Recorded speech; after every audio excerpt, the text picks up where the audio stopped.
Olá, estamos de volta com o programa Você Pode Ser Feliz, conversando sobre esse nosso relacionamento com Deus. Como é que a gente vê Deus? Quer dizer, não vê pessoalmente, mas como que a gente percebe pelos nossos sentimentos, pela nossa fé, como é que a gente tem essa visão de Deus? Que visão é essa que nós temos? Uma boa visão? Às vezes nós achamos que Ele é aquele grande inquisidor na nossa vida, ou nós achamos que é aquele castigador, ou achamos que Deus tem uma outra concepção, um outro olhar sobre cada um de nós. Então, estamos batendo um bom papo sobre isso aqui. Vamos então atender os nossos irmãos e irmãs que fizeram as suas ligações e que fizeram seus pedidos de oração. Nós temos aqui a Maria do Carmo dos Santos Souza, ela é de Teresina, no Piauí. Ela pede oração em especial pela cura da depressão do seu filho Adinael, pela saúde de sua mãe Luísa, pede também por ela mesma e por toda a sua família e seus familiares. A Maria do Carmo ligou, primeira vez que ela liga, né? Tornou-se sócia aqui da Associação do Senhor Jesus. Que Deus abençoe e, claro, fortaleça sempre a você e a sua família. A Cleonice Aparecida Gomes, ela é de Mineiros do Tietê, no interior de São Paulo. Ela pede pela saúde de sua mãe, Maria de Castro, de seu pai, João Gomes da Silva Filho, pede por ela mesma, por sua cunhada Maria Hilda e também pede por todos os seus familiares. Ela não é sócia, mas ela ligou aqui, pelo menos uma vez. Que bom, obrigado, viu, Cleonice? Quem sabe, nossos irmãos e irmãs não tornam-se novos sócios aqui da Associação do Senhor Jesus. Quem já é sócio ligou apenas 2 vezes, poderia ligar um pouco mais, viu? É a Aurilene Oliveira Soares, ela é de Altos, lá no Piauí. Ela pede por ela mesma, pelas suas necessidades, pede pela sua mãe, Maria Iracema de Oliveira, pede também por Milena, Aurimar, Kelly, Michele, Amanda, Mauri e também por todos os seus familiares. De Valinhos, no interior de São Paulo, a Ana Maria Azevedo Penteado. Ela pede oração por ela mesma, por toda a sua família, pede por saúde e proteção. A Olinda Francisca Vanço Antunes, ela é de Lucas do Rio Verde, lá no Mato Grosso. Pede pela saúde de seu irmão Valdecir, pede pela saúde dela mesma, pelo filho Leandro, Graciano e também por toda a sua família. Daqui a pouco a gente continua, viu, lendo os nomes dos nossos irmãos e irmãs que continuam e estão sintonizados. Você também continue ligando, fazendo a sua participação, porque a gente daqui a pouco vai dar uma olhada bem no Facebook. Se você ainda não fez a sua curtida, vai lá no Facebook que a gente apresenta aqui os seus pedidos depois, tá bom? Muito bem, a gente continua o nosso bate-papo.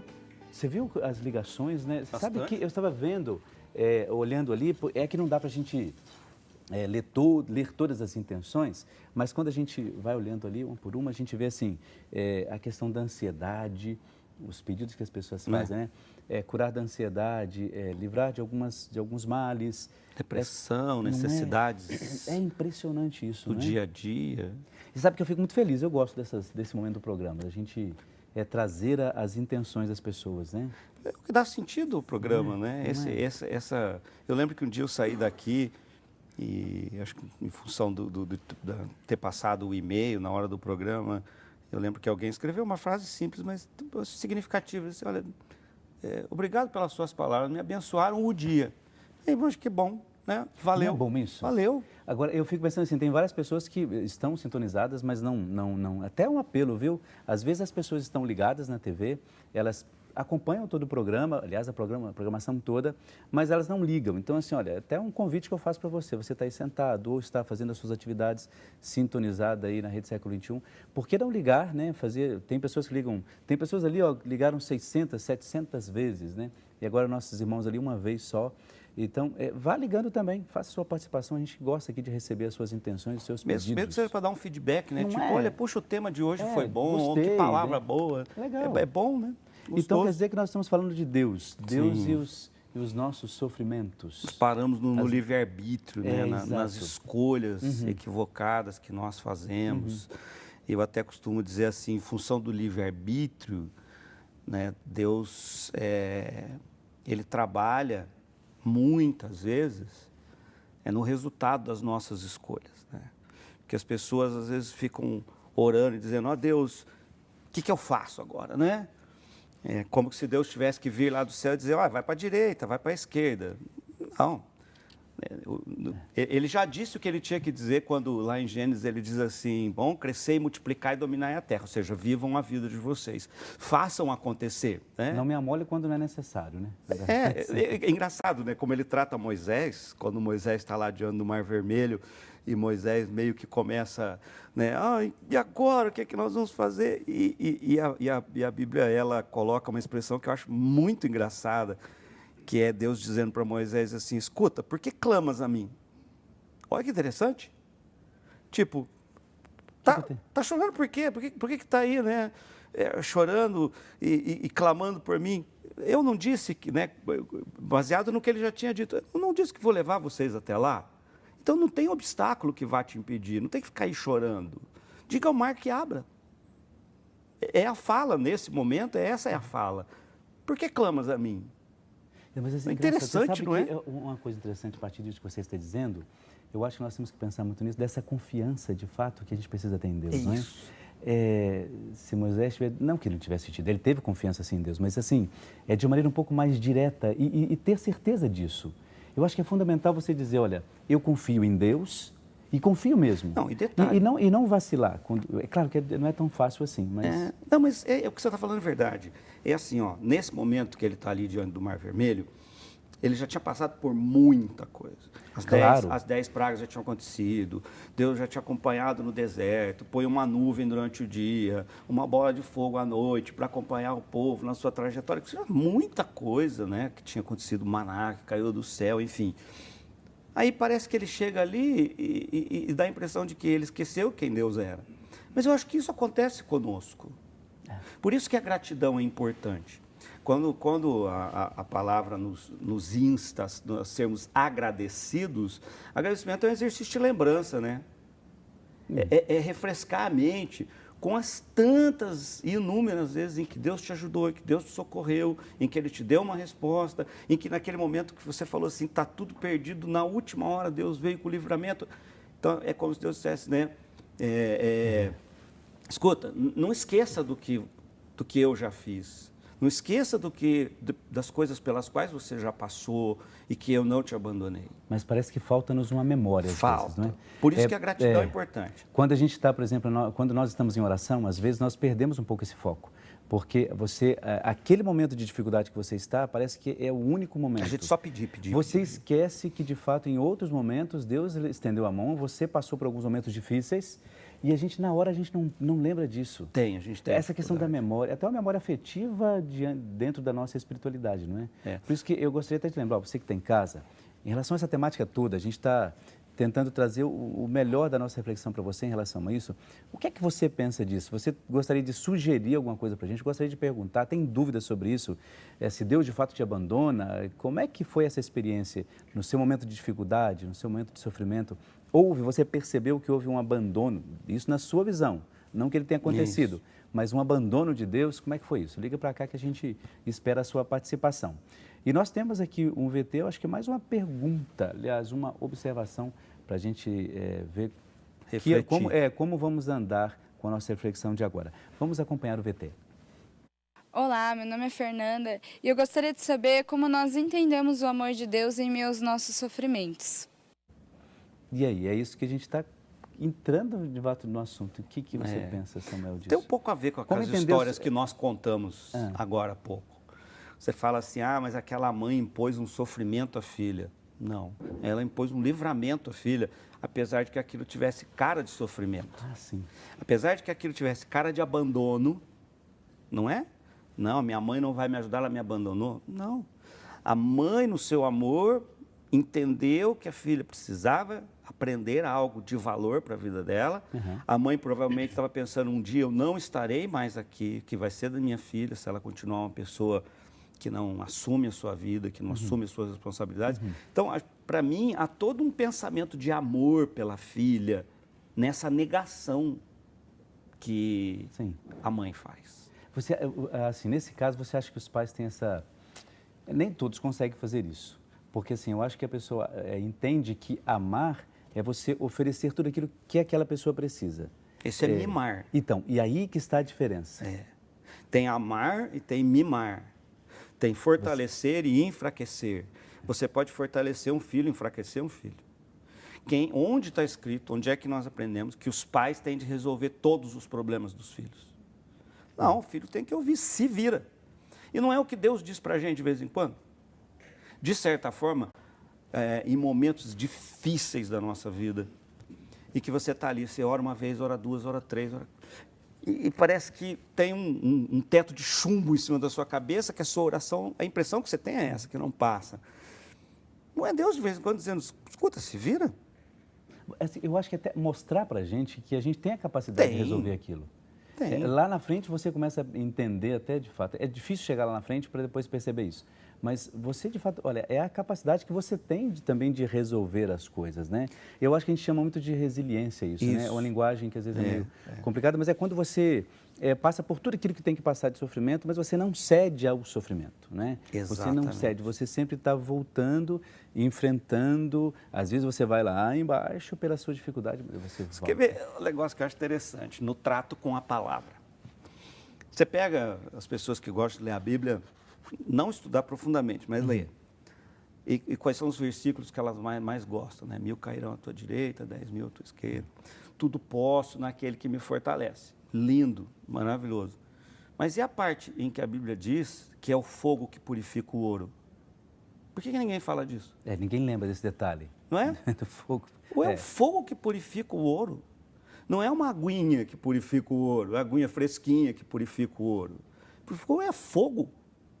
Vai lá, derrete a pepita, a sujeira sobe, vem aquela pazinha para raspar a sujeira de cima, acabou. Não, essa é a primeira etapa. Depois, né, passa no fogo novamente, vai refinando o ouro. Mas é o fogo que refina o ouro. Se a nossa vida não fosse feita da maneira que Deus arquitetou a vida, ou seja, a vida com problemas, com dificuldades, nós seríamos um bando de pamonhas, de fracos, de pessoas fragilizadas, ressentidas, mimadas. Seríamos uma população mundial de gente mimada, fraca, frágil. Mas isso é bom as pessoas perceberem, que tem em casa entender isso. Tem. Nós não passamos por essas dificuldades à toa. Elas têm um caráter purificador. Exato. Mas sabe uma coisa importante? Às vezes a gente perde um pouco isso que você disse, a gente perde um pouco essa noção, porque a gente quer, eu vou dizer isso porque assim, às vezes você atende as pessoas e a gente percebe o quanto as pessoas sofrem, né? Lá dentro, né? No coração, sofrem, e a gente tenta ajudar, dar o máximo de acalento possível, mas assim, às vezes nós queremos um Deus facilitador das coisas. E isso é horrível, porque Deus Papai Noel. Um Deus de Papai Noel que não existe. Então, assim, você quer um Deus que facilite as suas coisas e é muito complicado, porque você não passa por essa purificação que você disse. Isso é fundamental para o amadurecimento na fé. Deus está terminantemente muito mais preocupado com a minha formação do que com a minha satisfação. Deus não está preocupado com o meu gáudio, com o meu prazer, com a minha satisfação. Ele está preocupado com a minha formação, como um bom pai faz. O bom pai, ele não está preocupado apenas com o prazer e a alegria do seu filho. Ele está preocupado com a formação do seu filho. O pai que não está preocupado em formar o caráter do seu filho, em firmar valores, é um irresponsável, né? Não é um pai, não é uma mãe responsável. Porque pai, de fato, é uma coisa importante assim. Uma vez eu estava lendo sobre São José, e eu achei muito bonito isso, porque nós temos essa figura de São José como patrono da igreja, aquele pai adotivo de Jesus, etc, etc, etc. Então, para nós, quando a gente estava lendo sobre isso, dizendo assim, que São José soube educar com a autoridade que Jesus teve em relação aos discípulos, em relação às pessoas que o ouviam, aquilo que ele apresentava, como ele achava como uma referência e como próprio para falar de Deus, aquela autoridade do seu ensinamento, ela tem a sua base na educação que ele teve de São José. Isso. Você sabe que eu achei legal isso? Você falando, eu estou fazendo justamente essa junção com essa pessoa, dizendo assim, olha, de fato, é preciso ensinar a outra pessoa com autoridade. A autoridade não quer dizer que falta amor. Não, muito pelo contrário. O amor existe na firmeza, não na frouxidão. Você não acha amor na frouxidão. Você acha amor na firmeza. Porque eu dou treinamento em empresas e eu falo para os meus alunos, às vezes, dou um exemplo interessante. Eu falo para eles assim, escuta, eu sei que vocês vivem reclamando de chefe chato, de gestor chato, diretor chato. De padre chato. Padre chato. De Aí padre chato. eu falo para eles assim, ó, deem graças a Deus por essas pessoas. Mas como assim? Você não sabe como é trabalhar com uma pessoa? Não, eu sei. Eu sei sim. Eu sei porque eu trabalhei numa autoescola quando eu era garoto e eu chegava lá, tinha terminado todo o meu trabalho, chegava para a gerente da autoescola daqui de Campinas e dizia para ela assim, escuta, eu acabei o meu trabalho, posso exercitar na máquina, porque eu era um office boy, né? Fazia serviço de rua, exercitar na máquina de escrever, né? Que hoje ninguém usa mais, na máquina de escrever, porque eu falei, pô, um dia eu posso crescer aqui dentro da empresa. Aí ela olhava para mim e falava assim, mas você já acabou tudo que você tinha que fazer? Eu falei, já. Não tem mais nada para você fazer? Eu falei, não, já fiz todo o meu trabalho. Então vai lavar o banheiro. Beleza. Eu ia lá e lavava o banheiro, bem limpinho, né? Aí voltava lá, escuta, olha, eu já acabei meu trabalho, posso agora exercitar? Você não tem mais nada a fazer? Não, eu já fiz tudo. Então vai lavar o banheiro de novo. Olha que absurdo. Mas essas coisas todas que aconteceram foram me ensinando. Então eu digo para eles o seguinte, as pessoas que vão fazer diferença na sua vida são as chatas. Pessoa legal, é legal para você ter um happy hour, para você bater um papo, tomar um lanchinho, dar umas risadas. Mas quem vai mudar a sua vida é gente chata. É você chegar no escritório com um relatório para o seu gestor, e o seu gestor dá uma folhada e fala assim, não, isso aqui está uma porcaria, cara, isso aqui está ruim, faz de novo. E aí você vai embora, porque você passou 15 dias fazendo aquela porcaria, aquele relatório, achando que deu o melhor de si. Aí você vai para trás, ele fala que está um lixo, você tem que fazer de novo. E aí o que é que você descobre? Não é que você descobre que você podia fazer melhor? E aí você volta lá, o cara olha e fala assim, agora sim. Ele não tinha razão? De fato. Então, quem não tinha razão era você. Você sabe que, você falando isso, me lembrei, porque para vir para cá, até estava visitando nos estúdios aqui, ó, o Sandro, a gente estava conversando justamente isso no carro, tá aí, ó, e a gente falava assim, porque justamente ele falou assim, eu sou meio chato às vezes no meu serviço, e assim, ó, que bom, olha lá, tá ele aí, ó, só que bom que eu sou chato, ele trabalha aqui ali em Campinas, e ele ajuda ali na paróquia. Ele disse, olha, que bom, porque a partir disso, de fato, as pessoas começam a fazer melhor aquilo que elas e, de fato, aquilo que elas poderiam fazer. E sabe, é legal isso que você está dizendo? Porque, assim, isso faz com que eu descubra uma potencialidade daquilo que eu estava fazendo mais ou menos. Exato. Ou o que eu estava fazendo, para mim, estava bom, mas eu poderia fazer mais. Eu gosto da palavra desacomodar. Então, algumas pessoas dizem assim, mas tem gente que me incomoda. Não, eles não te incomodam, eles te desacomodam. Você está acomodado, você está estagnado, você está parado. E é uma bênção de Deus quando alguém vem e te dá um empurrão e faz você andar. Por quê? Aí você vai falar, nossa, mas não é que eu podia mesmo? De fato. Quanta gente diz assim, mas se tal coisa acontecesse comigo, eu acho que eu jamais suportaria. E suporta? Suporta sim. Então é treino. Então Deus também vai te incomodar. Deus também vai te desacomodar. Mas é verdade. Eu acho que assim, a gente tem que tomar muito cuidado com isso. Porque, na verdade, eu visito doentes na comunidade, na paróquia. Toda quinta-feira a gente está lá visitando os doentes. E a gente vê alguma situação que diz assim, a gente pensa assim, puxa, se fosse comigo, não suporta assim. Porque aquela pessoa que está passando por aquele problema, ela jamais imaginava que iria passar por aquilo. Entende? Ou talvez então, assim, até já tenha dito também, acho que se eu passasse não ia aguentar. E aguenta, né? Aguenta. Então, assim, eu acho que Deus tem essa mania, né, de nos acolher, de nos abraçar, de ser generoso, misericordioso, mas, olha, vá à luta. Eu posso te abraçar, posso te acolher, mas é você que tem que caminhar. Eu falo assim, olha, se nós acreditamos que Deus é perfeito, como eu acredito, firmemente, não tenho nenhuma dúvida da perfeição, da bondade, do amor de Deus, zero dúvida, né? Eu não posso... Quem sou eu para virar para Deus e dizer assim, Deus, mas o Senhor poderia ter feito isso melhor no mundo. E não é isso que a gente faz. A gente faz isso direto. Quando a gente reclama, no fundo o que nós estamos dizendo para Deus mas o Senhor podia ter feito melhor. Ele poderia, ele não fez. Eu ser limitado e imperfeito. Estou achando que posso dar uma diretriz para ele lá. Não, o Senhor errou aqui, a vida podia ser melhor se o Senhor fizesse assim. Que nem esse povo que diz assim, se Deus existisse, não haveria sofrimento no mundo. Imagina, isso aí é maior... Né? Até alguém na nossa comunidade uma vez questionou isso. Não, mas se Deus fosse bom e amoroso, nós não teríamos crianças morrendo de fome na África. ou em outras partes do mundo, eu disse para ele assim, olha, por ocasião da crise mundial de 2008, alguns países levantaram trilhões de dólares para amenizar a crise financeira, mercado. Com alguns poucos bilhões de dólares, se acabaria com a fome no mundo. Deus é mau? Não. Ou somos nós? O egoísmo, a injustiça, a desonestidade está em nós? Ele errou? A gente tem essa dificuldade, né, de perceber essas questões, né? Mas olha, é isso aí que a gente está tentando conversar e bater um papo e levar você a melhor reflexão que tem. Só que a gente falava aqui da questão de chatice. É lógico, a gente não é convidado a ser chato, viu?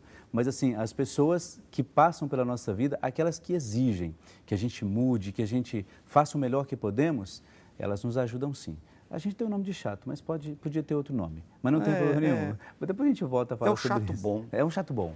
Ó, o intervalo é rapidíssimo, daqui a pouco a gente já volta, um instantezinho só. Até lá.